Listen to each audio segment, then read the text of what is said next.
The Democratic Alliance in the National Assembly has had, as always, a busy year. Of course, the election marked a major shift in our parliamentary operations. We gained an additional 3 seats in the National Assembly, and we entered the government of national unity with 6 ministers and 6 deputy ministers, as you all know. We also gained 2 presiding officers, the House Chairperson Werner Horn and Deputy Speaker Annelie Lotriet, as well as 5 key portfolio committee chairpersons. Ultimately, this new era in Parliament should make us all excited. It is a new status quo that we will ultimately have to get used to, because the likelihood that we will ever, for the foreseeable future, not have a hung Parliament for many years to come is very small.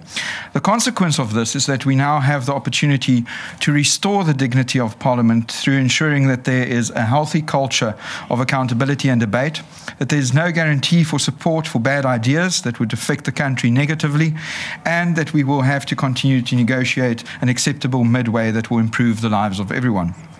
The 7th Parliament started with the DA's fight to keep John Hlophe out of the JSC, a fight which started in Parliament by the DA, but which was ultimately won again by the DA in the Western Cape High Court.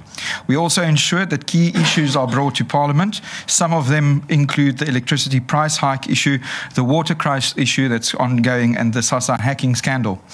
We were also at the forefront of fighting for the removal of former Speaker Nosiviwe Mapisa-Nkakula at the beginning of the year, and former Justice Minister Thembi Simelane. Some expressed their concern that the DA, once it becomes part of national government, would cease to hold the executive to account, as we've seen for so many years under the ANC's majority rule. This has not been the case, and I'm proud to highlight today that, as you all know, the DA was at the forefront to call for a committee on the presidency to be established and for interpellations to be re-established as an oversight mechanism. The next question to ask is when this report will come to the House, so that it can be adopted and so that the subcommittee can commence its work in figuring out the details on how these 2 mechanisms would find expression in Parliament. The DA also asked, and you will see it in the report, the most written questions to the ministers, 35.8% of all the questions, significantly more than the 20% of the seats that we hold. Through this mechanism, the DA has driven key issues on behalf of the public, which has also served as a valuable source of information to ensure a transparent and accountable government. Apart from holding the executive to account, our other constitutional obligation is legislation. In this regard, the DA has continued to introduce private members' legislations more than any other party in Parliament. The mechanism allows us as a party to put legislative proposals on the table based on our vision for South Africa, free from decisions in the executive, and it will ensure a better country for all. Some of these private members' bills include the legislation to stabilize coalitions, the Health Professions Bill, anti-corruption legislation, also known as the Scorpions 2.0 of Glenis Breitenbach, the Cyber Commissioner Bill, also from Glenis Breitenbach, land invasion legislation, and the Remote Gambling Bill. In the committees chaired by us, we've also ensured that some of the most important issues facing our nation were brought under the spotlight. Ian Cameron, for example, led the Police Portfolio Committee to ensure that the first extortion report is tabled almost 1 month before the deadline initially set by the EFF for an ad hoc committee to do this. You will remember that the DA fought for this issue to be dealt with by the Portfolio Committee and not an ad hoc committee. Bridget Masango ensured that the SASSA payment scandal is investigated by the committee she chairs in the Social Development Portfolio, and Leon Basson ensured that the Portfolio Committee on Water and Sanitation investigate the circumstances around the ongoing water crisis, particularly in Gauteng, but a lot of the work still needs to be done in cooperation with COCTA in this regard. The DA is also represented, or is also represented on every single portfolio and standing committee, and the details of the issues that were driven on many of these committees can be found in the report. What is important is that the DA has constantly continued to be at the forefront of putting issues that matter on the agenda of these committees.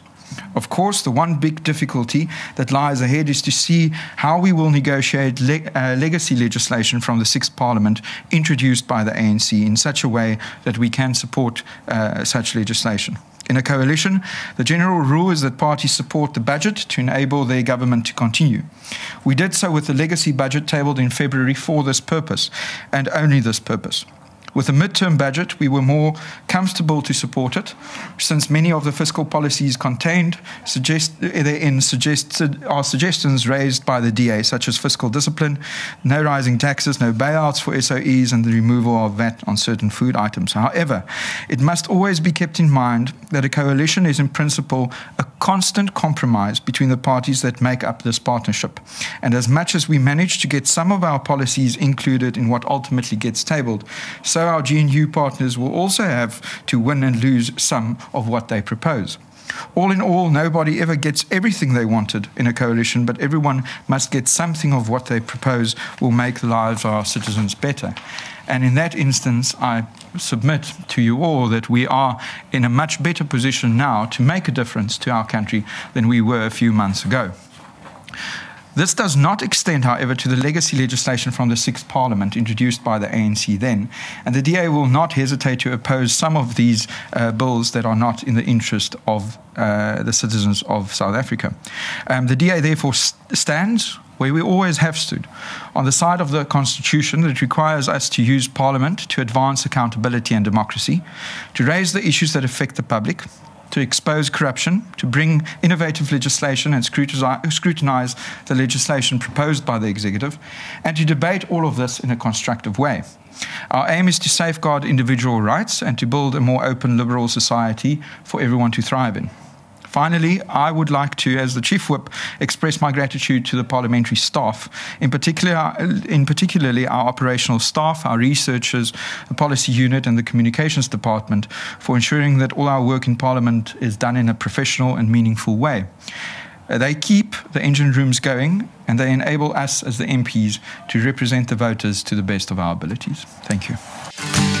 DA at Work. Rescue